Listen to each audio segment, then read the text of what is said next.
In today's video, I'm going to share with you 10 bad habits that can affect the way you feel about your home.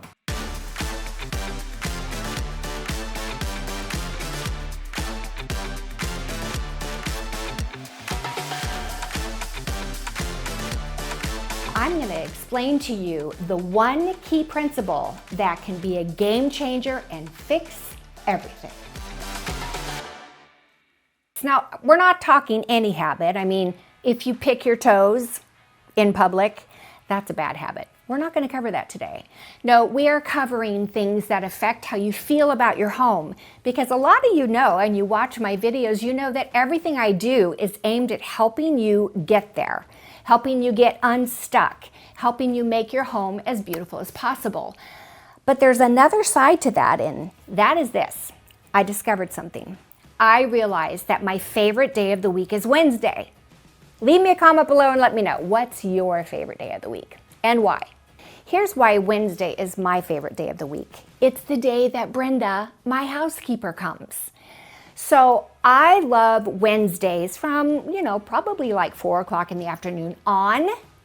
But by Thursday, I start liking my house less and less and less. And it's not because I haven't done a great job at decorating it. I think I have, and many of you do too. But it's because I don't keep it looking the same.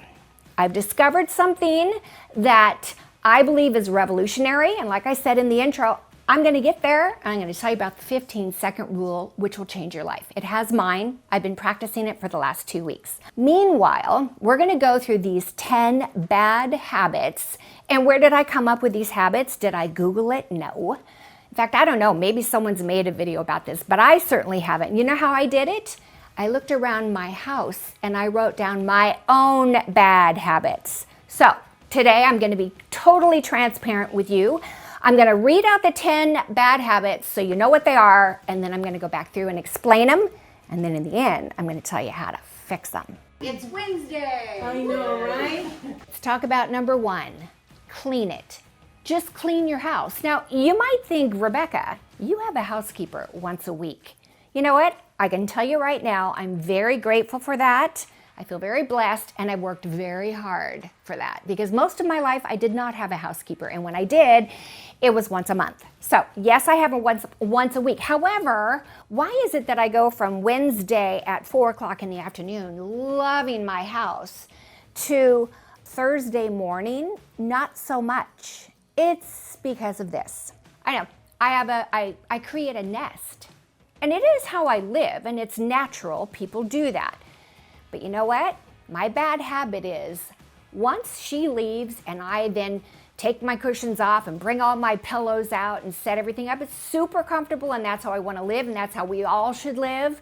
But if I don't take care of it then, it just always looks a mess. And so that joy I get from this feeling of, I love my house, it looks so good, it's gone because I've already started unraveling all the good that Brenda did.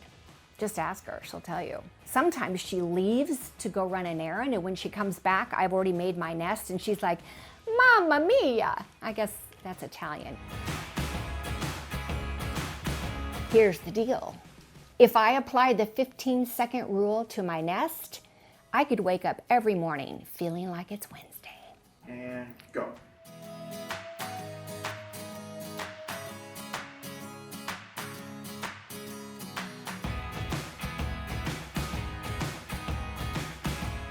Number 2, you have fallen into the trap of thinking, it's good enough. Good enough. Like one of my least favorite terms ever. I have never been an it's good enough person because it isn't good enough unless it's just right. Okay, that's just me, I know. Maybe a little OCD on that. But here's the thing. What I do at night when I finish eating my dinner, I tend to put my stuff just in the sink because I don't want to deal with it until in the morning. Like, who has time? I'm tired. I'm relaxing. I stick my dishes in the sink. Here's the problem. I am so busy that sometimes those dishes pile up. And you know what I think to myself? Usually on Tuesday, I think, why even take the time to do this? Because tomorrow's Wednesday and Brenda will be here. That's a really bad habit.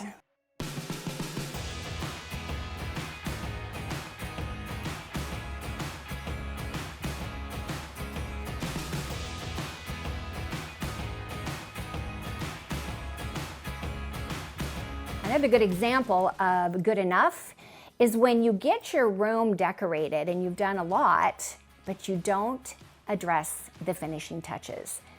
I actually realized that I've done that here in my own home, actually in the room I'm sitting in. You know what it is?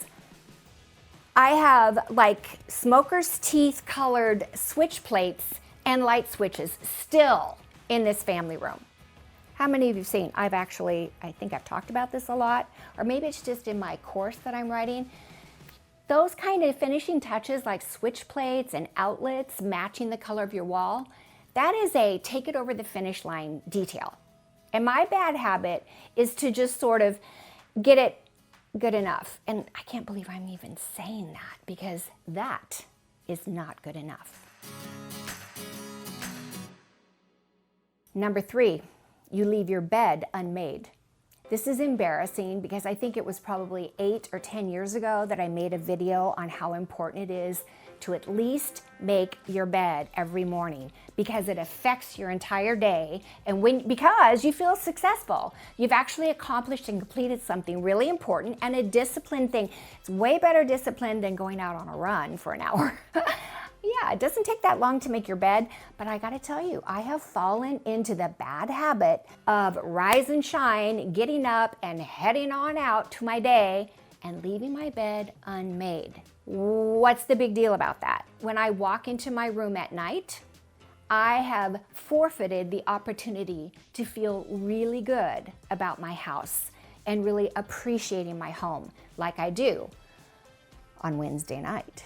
So let's apply the 15-second rule to this. Okay, it's more than 15 seconds, but I'm still gonna call it the 15-second rule because I have been practicing this for the last 2 weeks, and honestly, even if something takes me 30 seconds, it's still hardly any time.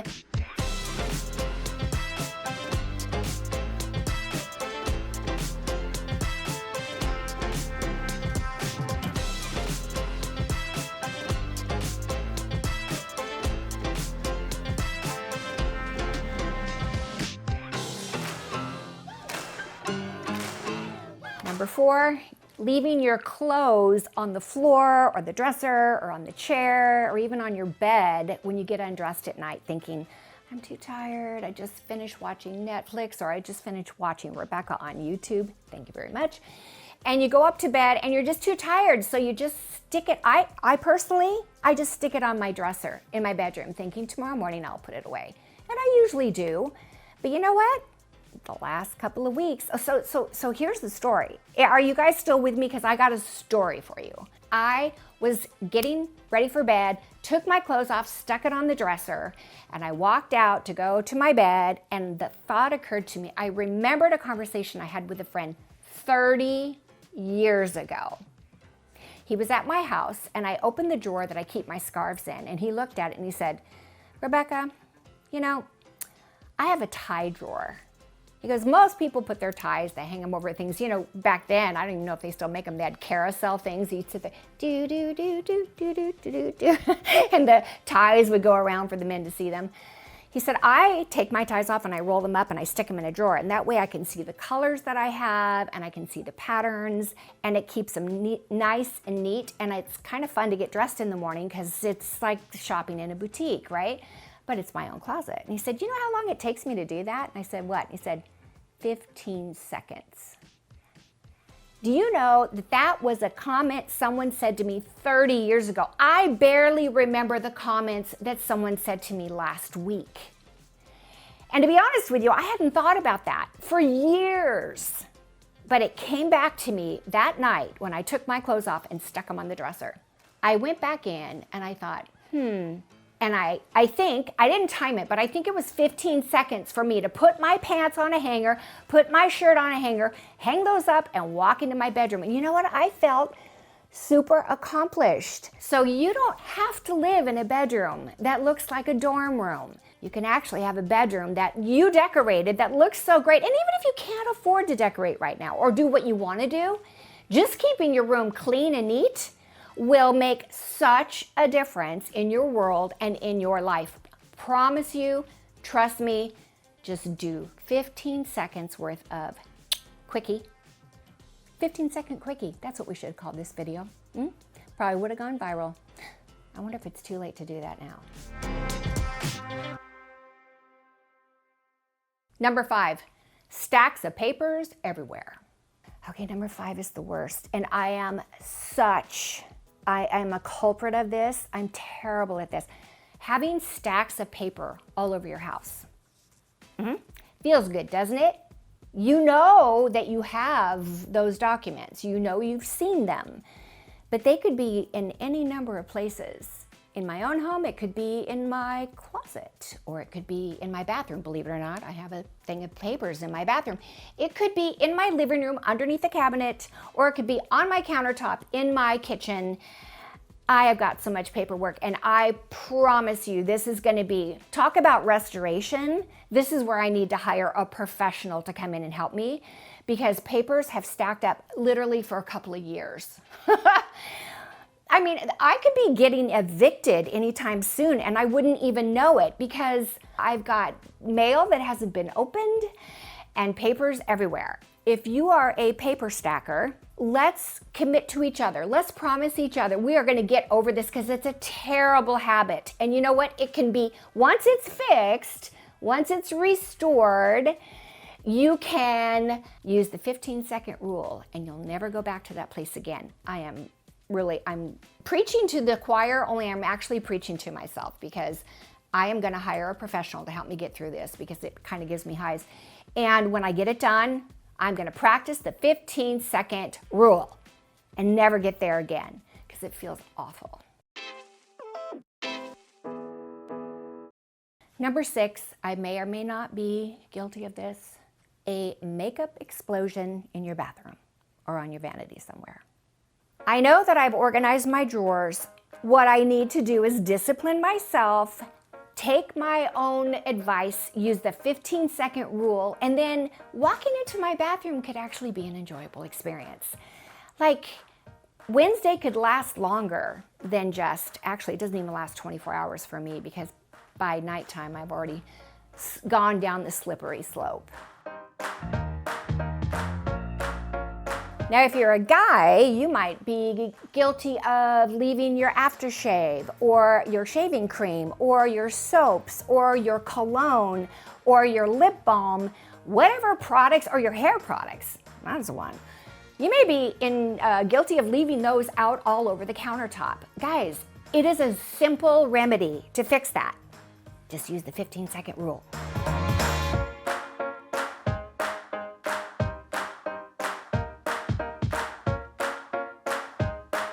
Number 7, I don't know. Am I alone in number 7? Have you looked in your pantry lately, your cupboard that you keep most of your food? Are you like me and you have expired cans of tuna and sauces and stuff? I mean, it's endless. And here's the thing, how many bottles of ranch dressing do I really need? Because I don't remember when I go to the store and I think, oh, I better buy one just in case I don't want to be out. I don't want to get home and go, oh, I forgot the ranch dressing. So I've got tons of bottles. Anyway, our pantries could be so much more organized and cleaned if we used a few simple rules. Now, the pantry rule, from what I understand, what really makes it work is having containers that you put things in. Now, I haven't done it yet, so this is on my list of things to do. I'm in the restoration mode with my pantry. But I promise you, when I get it done, I'm going to use the 15-second rule. I'm going to consolidate things.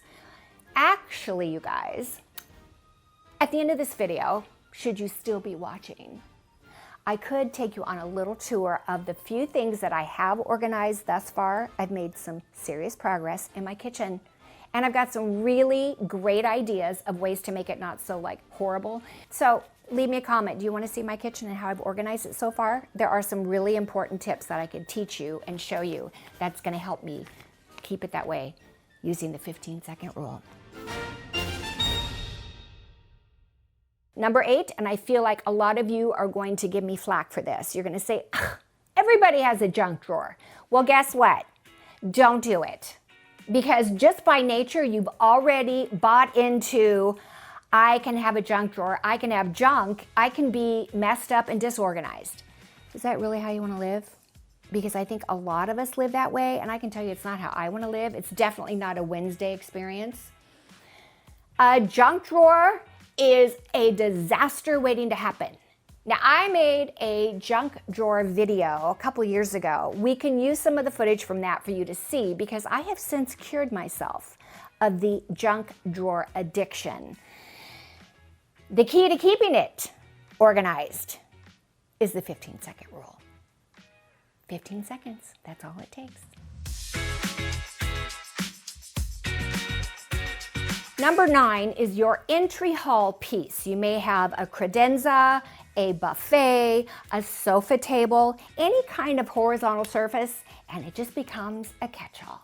It's like you throw your purse down, you throw your keys down, your sunglasses, your phone, and it has the mail that you've picked up lately and all the junk mail and catalogs, and it looks terrible. I know this, okay, I'm gonna embarrass someone right now. I'm gonna tell you that I was recently at, this last year, I did a video for Angela. I'm sorry, Angela, I just have to. Yeah, I gotta use you as an example. She has an entryway table that just, everybody puts their stuff on it. And it's not that big a table, and it becomes this eyesore. There's nothing peaceful. It's adorable. She's decorated it cute, she has styled it cute, but it doesn't look cute because it's a catch-all. So the 15-second rule can definitely be used on the entryway table, and that is knowing where everything goes, having a place for everything, putting everything, as I call it, in a zip code. Having departments for things in your home. You might be saying you don't have space for it. I bet you do. I bet you do, because I know I do. It's the matter of purging a lot of the junk that we currently have, and it just takes up space and it makes you feel overwhelmed. That's a bad habit, and one that I think you should try and break. Number 10, you've got a basement or a garage, or you have a spare bedroom, and what happens? Everything gets put in that location because you don't want to get rid of it. You just put it in the bedroom, just put it in the spare room. I tell Brenda all the time, just put it in the basement. Where am I going to put this? Just stick it in the garage. Big mistake. How many of you saw last summer, like a year ago, I actually did a garage organization video. You should see what my garage looks like now. The basic concept is still there, but life happens. Things have come in. I had a pipe burst in my guest bathroom, and they brought in a vanity, but that vanity had a flaw. So Wayfair sent me a second vanity, and they didn't want the first one back. So this huge box is sitting in my garage. What does that mean? Is that so bad? Yeah, it's bad, because it is keeping me from getting around to all of these very organized bins where I can put things away. So what happens? It all goes on the first shelf when you first walk in. You can prevent needing to spend an entire day to clean out your garage, which is what it takes me, or an entire day or weekend to clean out your closet, or an entire day or weekend to clean out that spare bedroom that has become the place that everything that doesn't have a home goes in. You know what would be really fun? It would be really fun to ask you guys, send me your grossest, most horrendous rooms where everything goes, just for fun. I mean, I could post it. I could make a video about it and say, see, because of this is how many of you are in this predicament. You need to go back and watch my 10 bad habits video that affects how you feel about your home. See, that's what we should do. Please send me your bad photos, and they're not bad. Take good photos of your bad rooms. You don't even need to identify yourself, but it would be a good laugh and fun. And I think it would make us all feel like we're not alone. And I know we're not alone. Have I actually explained the 15-second rule well enough? I hope so. The bottom line and the understanding of it is this, that you can live in your own level of disarray and feel really unsatisfied in your homes. And it has nothing to do with money. It has to do with you and you allowing it to get that way. And what I'm trying to offer you today is not just what the rest of my videos offer, which is how to get your house to look beautiful, but what I'm talking to you about today is how to make it stay beautiful. That's what I'm personally working on. That is my goal and my aim. And I can tell you in the last 2 weeks since I've started all these organizational things and just in my kitchen alone, I feel better about things. I know where everything is. I can get my hands on it quickly. You need some scissors? I got them. You need an extension cord? I know where it is. You need some tape? Boy, do I have a tape department. That's kind of the joy of getting organized and staying that way. The bottom line is, every day could be a Wednesday.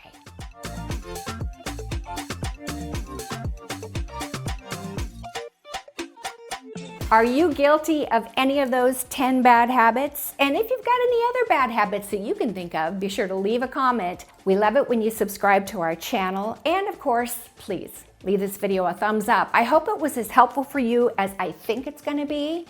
And I can't wait for you to come back, maybe in a later video, or come back to this video in a couple of weeks and tell me, did you take on my challenge of the 15-second rule? And if you did it make a difference? I want to hear from you.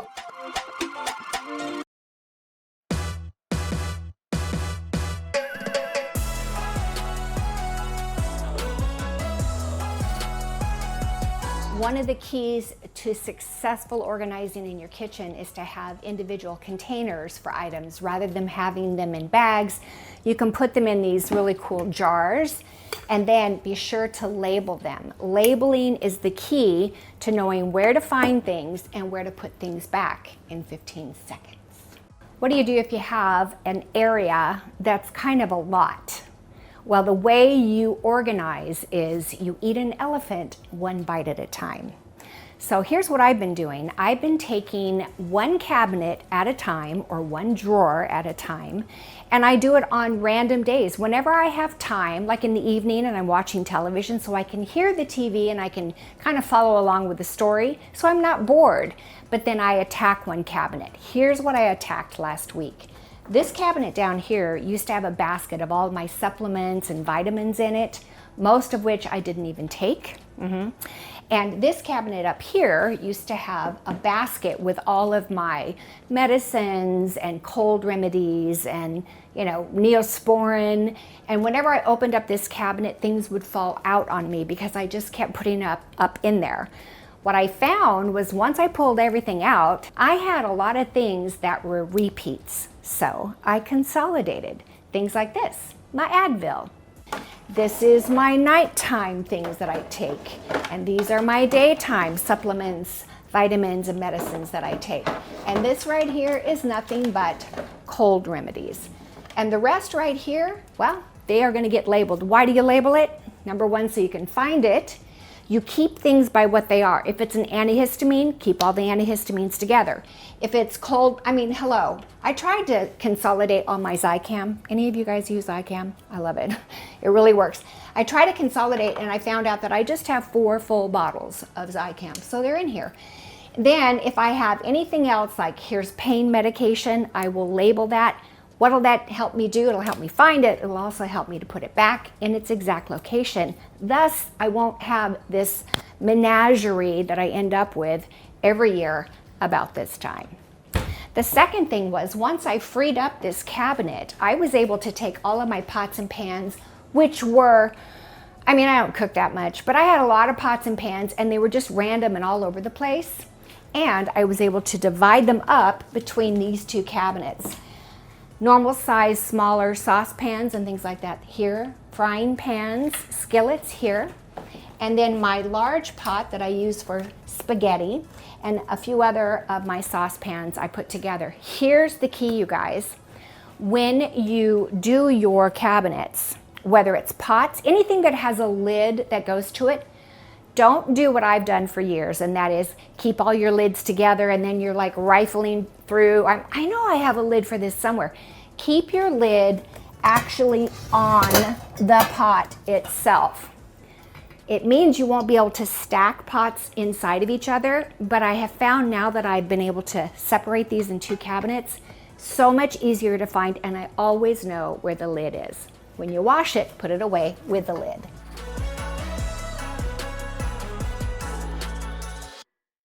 You know what I'm most happy about and excited about are these 3 lower cabinets. The first cabinet used to have serving dishes and they were kind of random, and it might have a Pyrex dish here or there. Now on the top shelf I have all of my serving bowls, platters, and dishes, and on the bottom all of my baking dishes. Makes it so easy to find what I'm looking for, and look how nice it looks. The second cabinet here had all of my Pyrex dishes and mostly like my plastic Tupperware. And here's the problem. I kept all of the lids separate from the containers. And anytime I tried to use these, I would always come up with the same thing. I don't have any lids that fit the bases. How is that possible? I bought them with lids. There's a bunch of lids here. There's a bunch of containers here, but none of them fit each other. I went to that principle of storing them with the lids on, separating the glass from the plastic. Game changer.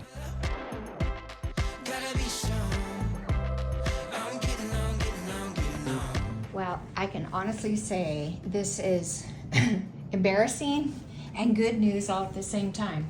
Out of the stuff that was on my coffee table, I found this many matches of lids with bowls and containers, and these are just the glass ones. All of these are glass with plastic lids. Doesn't even include all of the plastic things. So I'm gonna stick all of this stuff in one row of my cabinet, and then I'm gonna get the plastic stuff and see how that looks. And I feel so much better.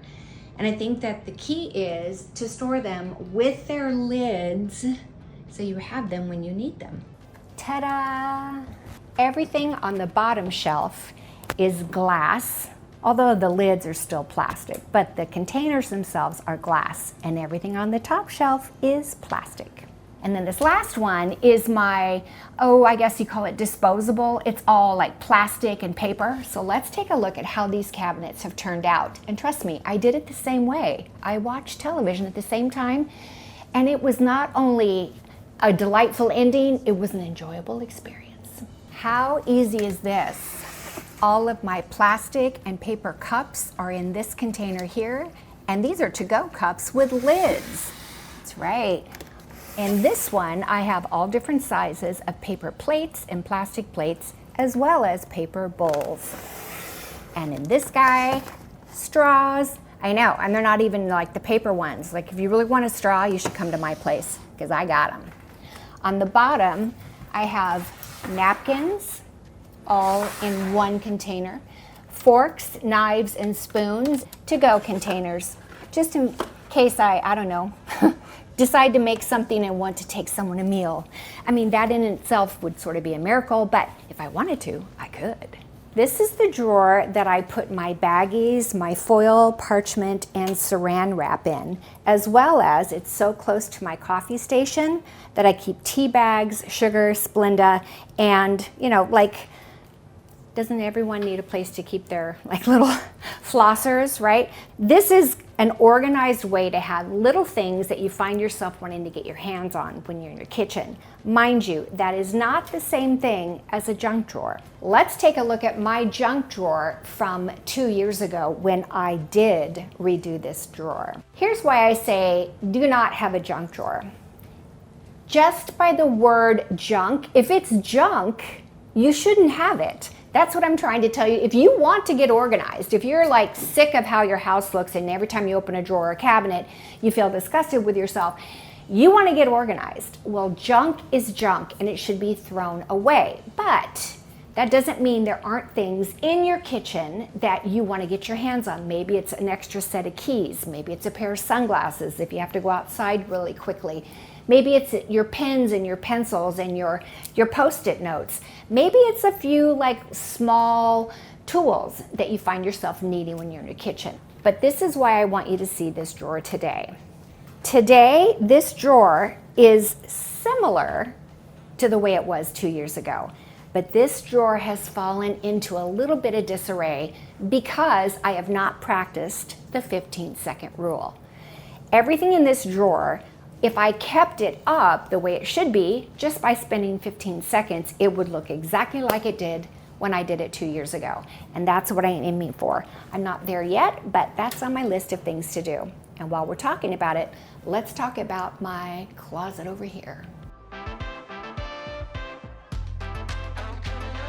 How many of you remember the video I did on this closet? I loved how it turned out. I took all the things that I actually use and want to get my hands on quickly without having to go out to the garage. So it was very well organized, very neat. However, with a 2-year period of time, it's gotten into disarray. My challenge is that I end up being in a hurry, so I just stick things in here, not really where it's supposed to go. It should, some of it, go to the basement and some of it to the garage, but I got lazy and didn't do it. So I guess, you could watch this video and think, oh, come on, Rebecca, this is good enough, right? There we go. There's that good enough. It may be good enough for you, and it may be way better than what you have currently, and you'd be happy with this. I just know what it can be because I did it 2 years ago, and it looked amazing, and it was an extremely functional closet. It's still functional. It's just a little haphazard now. All right, you guys, I love you, and I will see you guys next time. Bye-bye.